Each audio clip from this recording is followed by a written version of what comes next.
سلام طعنا بليكم يلكم كبرات فتوات تخاتل زينات سكراي هورايزن يسعى زبنا محدش معبلاتات وانا زينات نقربنا لكم ولنا سبسكرايب لايك شير ناغبركم زيناتنا كسابه مودعتا كتكتاتل نقدمكم نابه زحزنا مع بيت رئيس قديات كنسغرينا مسانا قصلو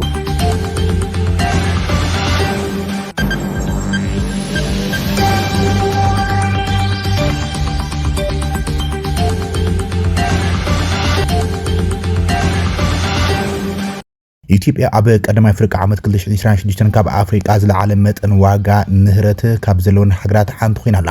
ግብፅን ኬንያን አበ ካልኣይን ሳልሳይን ደረጃ ከም ዝሓዛ ድማ እቲ ሓድሽ ፀብፃብ ቢዝነስ ደይ ኣመልኪቱ ዘሎ ኢትዮጵያ አበ ቀደም 6 ወርሒ 2026 ካብተን 10 ዓበይቲ ሃገራት አፍሪቃ ዝለዓለ መጠን ዋጋታት ዝቕባበ ዘለውን ሃገር ኮይና ግብፅን ኬንያን ብቅድም ተኸተል ካልኣይን ሳልሳይን ደረጃ ሒዘንላ እቲ ፀብፃብ ብስንኪ አበ ማእኸላይ ምራቅ ብዝተፈጠረ ወጥሪ ወሰኽ ወፃኢታት ነዳዲ ነቲ ብዝሓለፈ ዓመት ኣብቲ ሃገር ምርግጋዕ ዋጋታት ከም ዘጋላበጡ ሓቢሮም መጠን ዋጋታት ንብረት ኢትዮጵያ ምስቲ ኣብ 2025 ዝነበረት ማሳልዋን ክነጻጽር እንከሎም ብ4.1 ሚእታዊት ወሰኽ ከም ደረአን እዚ ድማ ካብ ግብፂ 2.4 ሚእታዊት ኬንያ 2.0 ሚእታዊት ጋና ድማ 1.5 ሚእታዊት ዝለዓለ ኮይኑ ተመዝጊቡ ኣብቲ መጽናዕቲ ተሳተፋ 10 ሃገራት ኩለን ኣብተን ቀዳሚ 6 ኣዋርሕ ናይ ዓመት ካብ ዝሓለፈ ዓመት ዝለዓለ ዋጋታት ንብረት ከም ዘመዝገባ ተገሊጸሎም እዚ ዝቕባበ ዋጋ ምህርቲ ኣብ መወዳእታ በጀት ዓመት 2025 ከም ዝመፀን ርጉእ ገንዘባዊ ፖሊሲታት ርጉእ ዋጋታት ምግብን ፀዓትን ከምኡን ምጥንኻር ናይ ውሽጢ ሃገር ባጤራታት ንብዙሓት ሃገራት ኣፍሪቃ ንዋጋታት ንህረት ክገጥኣ ሓጊዙ ከም ዝነበረ እቲ ፀብፃብ ዘኻኺሩ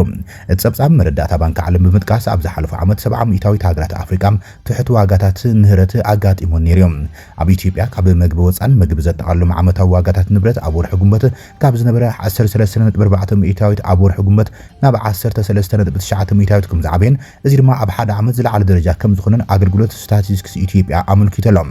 ኣብ ታሕሳስ 2018 ኣብ ውሽጢ 10 ዓመት ንፈለማውን ናብ ሓደ ኣሃዝ ወረደ ዋጋታት ምግቢ ሕዚ ድማ ናብ ላዕሊ ዝኸይድ መስመራት ቀፂሎም 15.1 ሚእታዊት በፂሕሎም እዚ ዳግማይ ዝቕባበ ዋጋ ዘርኢ ሃገራዊ ባንኪ ኢትዮጵያ ፖሊሲ ሬት ማእከላይ ባንክ ካብ 15 ሚእታዊት ናብ 16 ሚእታዊት ክብል ኣገዲድዎሎም እዚ ድማ ኣብ 2024 ማዕቀፍ ፖሊሲ ሬት ካብ ዝምር ንፈለማ እዋን ወሰኸርየሎም ብመሰረት መረዳእታ معقن واقع حالختم CPI ካብ ኣገልግሎት ስታቲስቲክስ ኢትዮጵያ ኣብ ወርሒ ጉንበት 2018 ዓመት ምረት ዓመታዊ መጠን ዝቕባበ ዋጋታት ኢትዮጵያ ናብ 13.4 ሚእታዊት ከም ዝወሰኸን እዚ ድማ ብቐንዱ ብስንኪ ምውሳኽ ዋጋታት ምግቢ ከም ዝዓብየም እቲ ፀብፃብ ኣመልኪቶሎም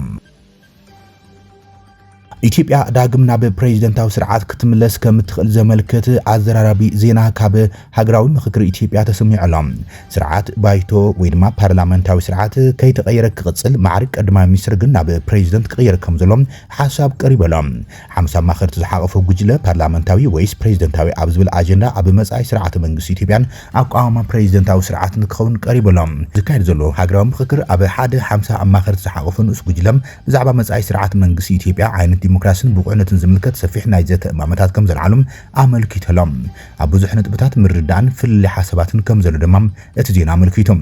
ትማሊ ሶኒ 50 ኣማኸርቲ ዝሓቀፈ ጉጅለ ን250 ስልታዊ ጉጅለታት ሓሳብ ቀሪቦም ኣብ ውሽጢ ጉጅለኦም ኣብ ዝተኻየደ ዘተ ፓርላመንታዊ ስርዓት ይሓይሽ ዝብል ኣብዚ ሓሳብ ከም ዝተሰምዐ ተገሊጾም ስርዓት ባይቶ ውክልና ወይ ድማ ፓርላመንታዊ ስርዓት ውክልና ህዝቢ ዘረጋግጽ ንሓቀኛ ዲሞክራሲ ዝጠቅም ኣብ ብዙሓት መንነታት ሓድነትን ፖለቲካዊ ምርግጋዕን ዓቕሚ ዝህብ ፈጻሚ ኣካል ተሓታት ዝገብር ኣብ መንጎ ፌደራል መንግስትን ክልላትን ማእከላይ ባይታ ዝፈጥር ስርዓት ምዃኑ ዓቢ ምርዳእ ኣሎ ኢሎም እቲ ጉጅለ ወሲኹ እቲ ሃገር ንነዊሕ እዋን ክትነብረሉ ዝጸንሐ ስርዓት ፓርላመንታዊ ቀሊልን ቁኑዕን ስርዓት ኣድላይ ኣብ ዝኾነ እዋን መንግስቲ ምቕያር ቀሊል እዩ ከምኡን ድልዱላት ውድባት ንምቋም ከም ዘተባብዕ ብልጫታት ተዘቲሉን ተተንቲኑን ኢሎም በቲ ካልእ ሸነኽ ድማ እቲ ዝበዝሐ ድምፂ ዝረኸበ ውድብ ዓብላላይነት ክፈጥር ይኽእል እዩ ዝብል ሓሳብ ኣይሓበን በዚ ምክንያት ድማ ክፍተት ተራእየሎም ምስ ወሲኹ ስርዓት ባይቶ ዝሓሽን ተመራፅን ኣብ ኢትዮጵያ ሓላት ብሄራት ኣብ ዘለውሎም ብብዙሓት ዝድግፍ ገስጋስ ሓሳብ ምዃኑ ነቲ ፓርላመንታዊ ስርዓት እዮም ናዕዶም ደገፎም ገሊፆም ካብዚ ብተወሳኺ ንኢትዮጵያ ፓርላመንታዊ ስርዓት ኣገዳሲ ምዃኑን ናቕምጡም ኣብዚ እዋን ኣብቲ ሃገር ክልተ መራሕቲ ክህልው ዝብል ሓሳብ ቀሪበሎም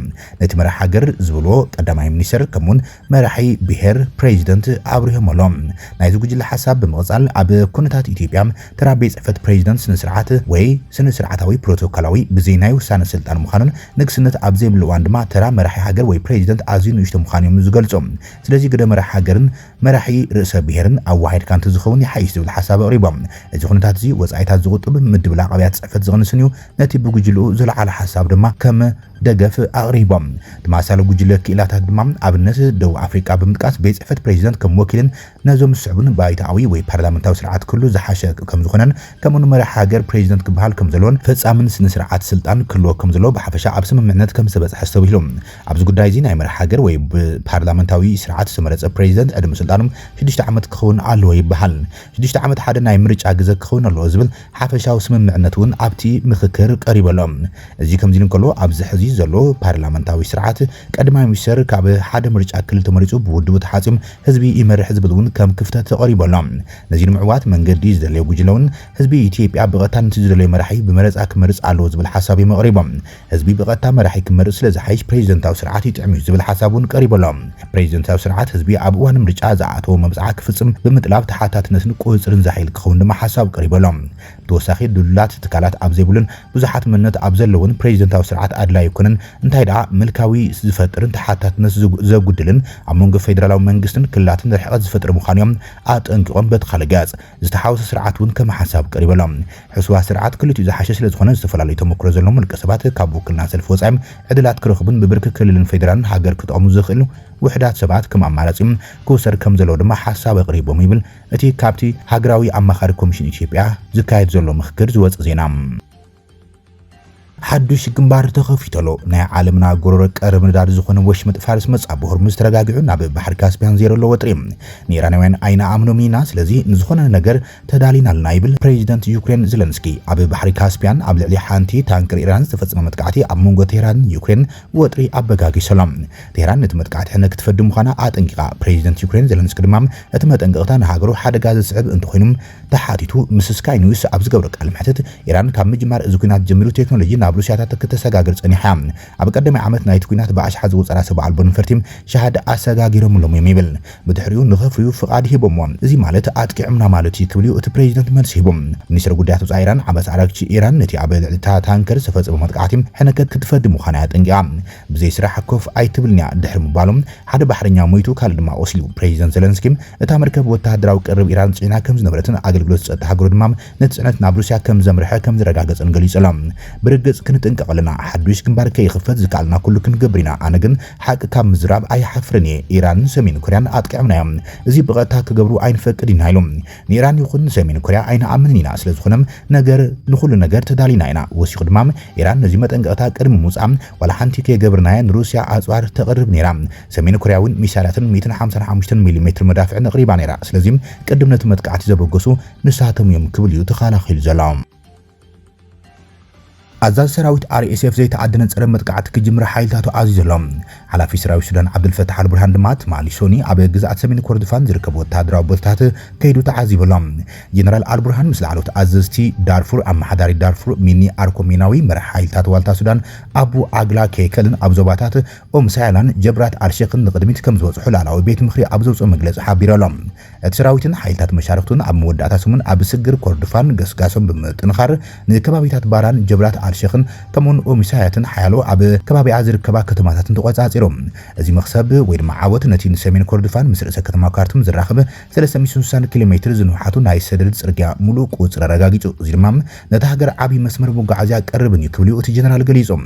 ኣብ ጀብራት አልሼኽ ናይ ምጽራይ ስርሒታት ዕጡቃት RSF ይካይዱ ከም ዝነበሩም ዓቢ ዕቁር ኣጽዋር ተተኮስቲ ቀረብ መግቢ ከምኡን ንውግእ መኻይን ዝኸውን መለዋወጢ ኣቑሑት ከም ዝረኸቡ ኣባላት ሰራዊት ገሊጾም ኣሎም ጀብራት አልሼኽ ኣብቲ ሰሜን ኮርዶፋን ምስ ካርቱም ዝራኸበ ጽርግያ ከም ስትራቴጂካዊ ነጥቢ ኮይኑ ዘገልግል ኮይኖም ኣብ ጥቓ ርእሰ ከተማ እታ ግዛኣት ኤል ኦበይድ ኮፍ ኢሉ ይርከብ ወተሃደራዊ ምንጭታት ከም ዝሕብርዎ እታ ከተማ ካብ ካርቱም ድሕሪ ምስሓቦም ቀንዲ ማእከል ሓይልታት ቁልጡፍ ደገፍ ኮይና እናገልግለት እያ መጽያ እዚ ከምዚ ንከሎ ድማ ኣዛዚ ሓይልታት RSF ጀነራል ሕመቲም ንኣዘዝቱ ሓይልታቶም ኪሳራ ኮርዶፋን መጥቃዕቲ ንክፍጽሙ ርእሰ ምሕደራ ሂቦም ኣሎም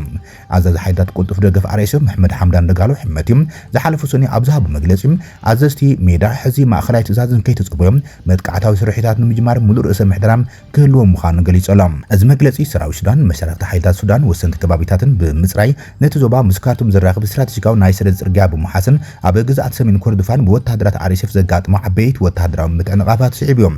ሕመቲ ነቲ ለውጢ ዝገለጸ ምስ መሻርክቱ ጥምረት ሓይልታትን ካብ መስራቲ ጥምረት ሱዳን ድሕሪ ዘካየዱ ሓፂር መግለጺ ሕዚ ስርሒታዊ ቁጽሪ ብቐታ ኣብ ቅድመ ግንባር ሓይልታት ከም ዝዓረፈ ኣውጀሎም። ካብ ግንባር ዝመጹ ሓይልታት ኣብ ትጽቢት ዝግበረሎም ውግኣት ከም ዝመርሑ ብምግላጽ ሰራዊት ካብ መሳርዖም ካብቶም 5 ዓምዲ ዝኾኑም ጥርጥራት ከጽዑን ናይ ውግእ ሜላታቶም ከስተኻኸሉን ተማሓጺኖም። መራሒ RSF ኣብ እዋን ወታደራዊ ስርሒታት ፊልም ሙሳድ ወይ ምቕራጽ ብጥብቂ ብምኽልካል ዝኾነ ነቲ እገዳ ዝጥሕሰብ ከም ተሓባሪ ጸላኢ ክሕሰብ ምዃኑ ድማ ኣጠንቂቖሎም። ብኻልእ ወገን ኣብ መላእ ግዛኣት ሰሜን ኮርዶፋን ዝተፈላለዩ ቦታታትን ዒላማ ብምግባር ብዝተኻየደ ተኸታታሊ መጥቃዕታት ነፈርቲም ብዓሰርታት ዝቑጸሩ ሲቪላት ከም ዝተቐተሉን ሓደ ሕጋዊ መሰላት ዝጣበቑ ጉጅለ ትማልሰሉስ ገሊጾሎም። እቲ መጥቃዕቲ ምስ ካብ 24 ክሳብ 26 ሓምለ 2026 ዝነበረ ወተሃደራዊ ግጭታት ብሓያል ብምውሳኽ ዘጋጥሙ ኮይኖም ድሕሪ ስትራቴጂካዊ ከባቢታት ዘውሓሰን ንሓይልታት ቁልጡፍ ደገፍ ካብ ወሰንቲ መስመራት ዝጸረገን ዓብዪ ናይ መሬት መጥቃዕቲ ሰራዊት ስዒብዮም። ጠበቓታት ህጹጽ ረድኤት ካብ ዘውፅዎ መግለጺ ብ24 ሓምለ ኣብ ከባቢ ራሂድ ኣልኑባ ኣብ ትርከብ ቁሸት ናብቃ ሙር ኣብ ዝርከብ መደብር ናይ ዒላማ ዝገበረት ሰብ ኣልቦ ነፋሪት ንጽባሕቱ ኣብ ከባቢ እምድራባ ብዝተፈጸመ ፍሉይ ምጥቃዕ ሰብ ኣልቦ ነፋሪት እውን ንሓንቲ ሲቪላዊ መኪና ብምውቃዕ ክልተ ሰባት ሞይቶም እዮም። ብ26 ሓምለ ካልእ መጥቃዕቲ ሰብ ኣልቦ ነፋሪት ኣብ ዞባ ሓመራት ኣልሸኽ ኣብ ትርከብ ቁሸት ኣልሻዑት ኣብ ዝርከብ ዒላማ ማይ ማእከል ጥዕና ቤት ትምህርትን ዒላማ ተገይሩ። ኣብ ተመሳሳሊ መዓልቲ ነፋሪት አንቶኖቭ ኣብ ባድር ነዳዲ ጻዕነት ሲቪላዊ መኪና ብቦምባ ብምድብዳባ ብዓሰርታት ዝቑጸሩ ሲቪላት ሞይቶም። እቲ ተጣባቂ ሰብኣዊ መሰላት ኣብ ልዕሊ ሲቪላዊ ምትእኻባት ምንጭ ማይን መጓዓዝያ መኻይን ዝካየድ ዘሎ መጥቃዕታት ሓዱሽ ማዕበል ምዝንባል ዘስዕብን ንሕዱር ሰብኣዊ ቅልውላው የጋዶ ከም ዘሎ ኣጠንቂቖሎም። ላዕለዎት ክኢላታት ድሮን ዩናይትድ ዓረብ ኤሚሬት ኣብ ኢትዮጵያ ሓዱሽ ናይ ድሮን ምግጣም ወፍሪ ከም ዝጀመሩ ዘመልክት ጸብጻብ ወፂሎም። እቶም ሰብ ሞያ ድሮን ዝገጥሙለን ዘለዉ መደብራት ድማ ተፈሊጦም ኣለዉ ይብል ጸብጻብ። ኢትዮጵያን ዘመናት ዘሳቀያ ፖለቲካዊ መሰሓባት ብሰላማዊ መንገዲ ንምፍታሕ ብመንግስቲ ዝተጸውዐ ሃገራዊ ምክክር ኣብ ዝካየደሉ ዘሎ እዋን እዩ እዚ ዜና ተሰሚዖም። ይኹን እምበር እቲ ሃገር ካብቲ ንዓሰርታት ዓመታት ዝቐጸለ ዓንኬል ውግእን ግጭትን ፖለቲካዊ ዓመፅን ወፂኦም ነባር ሰላም ኣብ ምርጋጽ ገና ከቢድ ብድሆታት ይገጥማ ከም ዘሎ ዘመልከተ ጸብጻብ ነባር ዲፕሎማት ሕብራት ሃገራትን ክኢላ ሃገራዊ ሕግን ኣቶ ባይሳ ዋቋያም ኣብ ኢትዮጵያ ስልጣን ብሰላማዊ መንገዲ ናይ ምስጋር ተመክሮ ዘይመሎም ነቲ ሕዚ ዝካየድ ዘሎ ጻዕርታት ሰላም ቀንዲ ዕንቅፋት ክኾኑ ከም ዝኽእል ኣጠንቂቖም። ኣብ ታሪኽ እቲ ሃገር ስልጣን ንምጭባጥን ኮነ ንምዕቃብ ዝውሰዱ ስጉምታት መብዛሕትኡ ግዜ ብውግን ዕጥቃዊ ግጭታትን ዝተሰነየ ምዃኑ ድማ ሓይሎት ተዓዘብቲ ይሰማምዑሎም። ኣብ ታሪኽ ኢትዮጵያ ስልጣን ብሰላማዊ መንገዲ ዝተረከበ መራሒ የለን ዝበሉ ኣቶ ባይሳም ውግእ ከም ቀንዲ መሳርሒ ስልጣን ከም ጅግነት ተገይሩ ምውሳዶም ንሰላም ቀንዲ ዕንቅፋት ኮይኑ ምህላው ኣረድዮም። ኩሉ ሰብ ሰላም እዩ ዝደሊ ይብል እምበር ኣብ ባይታ ዘሎ ሓቂ ግን ኩሉ ሰብ ብውግእ ገይሩ ሰላም ከም ዘምጽዩ ዝኣምን ይብል። እዚ ናይ ውግእ ባህሊ ካብ መዋዕሊ ስልጣን ሃይለ ስላሴ ደርግን ኢህወደግን ጀሚሮም ክሳብ ሕዚ ሰልፊ ብልጽግና ብተመሳሳሊም ክሰርሕ ጸኒሑ ይብል። ሓደ ወገን ስልጣን ምስ ሓዘም ተቋምቱ ከም ፖለቲካዊ መሻርክቲ ዘይኮነስ ከም ንህልውኖም ዝፈታተኑ ጸላእቲ ብምርኣይ ክጭፍልቆም እዩ ዝፍተን። እዚ ዓብላሊ ኣረኣያ ድማ ነቶም ዝተወሰኑ ወገናት ካልእ ምርጫ ስለ ዝኸሎም ናብ በረኻ ከኣቱ ቃታ ክስሕቡን ይገብሮም ይብል እቲ ተንታኒ። ኣቶ ባይሳ ዋቋያ ኣብ ዩጎዝላቪያን ዘጋጠሙ ኩናት ሕድሕድ ንምምርማር ምስ ሕብራት ሃገራት ዝሰርሓሉ ዝነበረ እዋን ብምዝኻር ኣዝዩ ኣገዳሲ ትምህርቲ የመሓላለፍ። ኣነ ኣብ ክሮኤሽያ ኮይኖም ሰርቢያውያን ንህፃናትን ኣንስትን ክቐትሉ ይርኢ ነይሮም። እቲ ኣብ ሰርቢያ ዝነበረ መሳርሒ ድማ ክሮኤሽያውያን ንሰርቢያውያን ክቐትሉ ይርኢ ነይሮም። ክልቴና ዝፀሓፍናዮ ሓቂ እዩ እንትኾነም ናይ ሓደ ወገን ጥራሕ እዩ ነይሩ ይብል። እዚ ተመክሮ እዚ ምስ ኩነታት ኢትዮጵያ ኣዝዩ ዝመሳሰል እዩ። ኣብ ኢትዮጵያ ዘሎ ፖለቲካዊ ምስሓብ ነፍሲ ወከፍ ብሄር ወይ ጉጅለ ኣነ ጥራሕ የተበዲለ እቲ ካልእ ወገን ግን በዳሊ እዩ ዝብል ጸቢብ ትረኻ ሒዙ ይጓዓዝ። እዚ ናይ ሓደ ወገን ሓቂ ወይ ሓደ ወገናዊ ትረኻ ድማ ሓበራዊ ሃገራዊ ርድኢት ንኸይመጽእ ዓብዪ ዕንቅፋት ኮይኑ ይርከብ ይብል። ነባር ሰላም ንምምጻእ ግን ንኽልቲኡ ወገን ዝውክል ሓቅታት ብማዕረ ክረአ ከም ዝግባም ኣቶ ባይሳ የገንዘብ። መንግስቲ ኣብይ ኣሕመድ ዘካየዱ ዘሎ ሃገራዊ ዘተም ነዚ ዝተሓላለኸ ጸገማት ንምፍታሕ ዝዓለመ ምዃኑ ይዝገለጽ። ይኹን እምበር እዚ ዘተም ካብ ፈለሙ ናይ እሙነት ጸገም የጋጥሞ እዩ ዘሎ። ከምኡ'ነ ግን ፌደራላዊ ኮንግረስ ኦሮሞን ዝኣመሰሉ ሓይላት ተቋምቲ ውድባት መንግስቲ ፖለቲካዊ ባይታ ከም ዘጽበቦ ኣባላቶም ከም ዝእሰሩን ኣብያተ ጽሕፈቶም ከም ዝዕፀውን ብምጥቃስ ካብቲ መስርሕ በኺሮም ኣሎም። ብዘይካዚ እቲ ኣብ ክልል ኣምሓራን ኦሮምያን ዝካየድ ዘሎ ቀጻሊ ውግም ነቲ ብሓደ ኢድካ ቃታ እናሰሓብካ ብኻልእ ኢድካ ድማ ዘተምጽዋዕ ዝብል ኣገባብ መንግስቲ ኣብ ትሕቲ ሕቶ ምልክት ዘእትዎ ምዃኑ እዩ ዝገልጽ። መንግስቲ ክልል ትግራይ በጎኖም ኣብ ዘውፅኦ መግለጺ ነቲ ብኮሚሽን ሃገራዊ ዘተ ዝካየድ ዘሎ መስርሕ ሕጋውነት ዘይብሉ ክብል ብምንጻግ ስምምዕነት ሰላም ፕሪቶሪያ ብምሉእነት ዘይምትግባርን እቲ ኮሚሽን ብመንግስቲ ዝተዓብለ ምዃኑ ይነቒፎም። እዚ ድማ እቲ ዘተ ንኩሎም ወገናት ዘሳትፍን ብሓቂ ነፃን ክኸውን ከም ዝግባእ ብዙሓት ዝምውገትሉ ነጥቢ ኮይኖም ኢትዮጵያ ካብ ዝዓንኬል ውግን ክትወፅእ ፖለቲካዊ ባህላ ክትቕይር ከም ዝግባም ኣቶ ባይሳ ይዘኻኽር። መንግስቲ ደጋፊኡ ጥራይ ዘይኮነስ ምዕራባውያን መሰሉ ዝሕልወሉ ስርዓት ክትክል ይግባ ይብል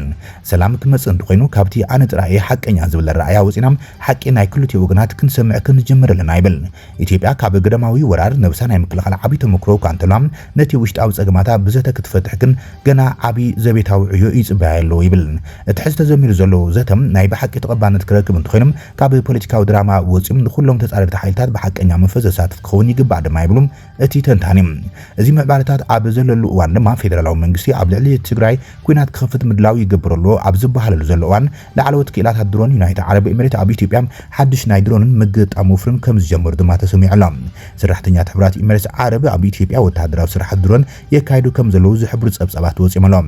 ስራሕቲ ብቐንዱ ኣብ ግቢ ኣብ ቀጽሪ ሓይሊ ኣየር ደብረ ዘይት ዝተመርኮሰ ከም ዝኾነን ብተወሳኺ ኣብ ባህር ዳር ኣሶሳን ክላዊ ወተሃደራዊ መድብራት ዓፋርን ተወሳኺ ምድላዋት ሰራዊት ይግበር ከም ዘሎም እቲ ዝወፀ ዜና ኣመልኪተሎም ክብራትን ፎቶዋትን ተኸታተልቲ ዜናታትና ነይሽ ሰዓት ዝበናይ መሓደሽቲ ምዕባለታትን ዋናዊ ዜናታትን ኣብዚ ዛዚምና ለና ንምክትታልኩም መስግን